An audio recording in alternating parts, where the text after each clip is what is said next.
When COVID first hit, I, like so many, had to pivot my business, and we had, serious issues that we had to face immediately. There was no luxury of time.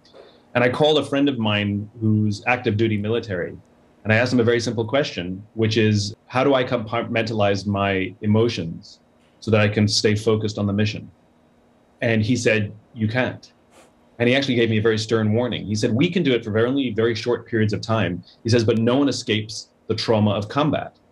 He says some people go through it many months after they get back, and people are all confused because everything's fine and we're familiar and like we know the score and you're back home, but that's when it starts to show up. And so I called all of my A-type personality friends and said, okay, none of us are going to get through this without feeling something.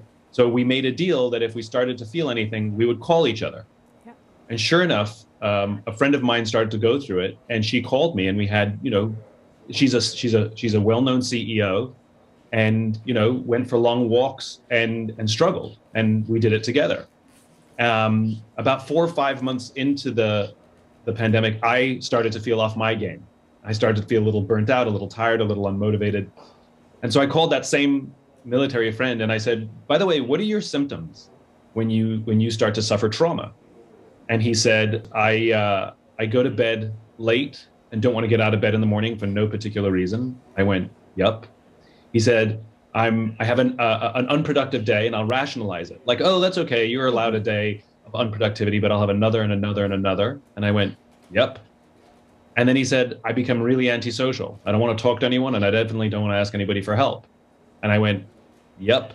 And what I realized is I was going through the trauma. And so I asked him, what do you do? And he says, you have to force yourself to get into a sleep habit, and you have to reach out to people for help. And that's what I did. I called people and told them that I was struggling. And I came up with a rule that there's no crying alone. That if you feel overwhelmed, you just pick up the phone and call somebody and say, can I just talk? And I think the thing that gets us through this is the quality of our relationships, quite frankly.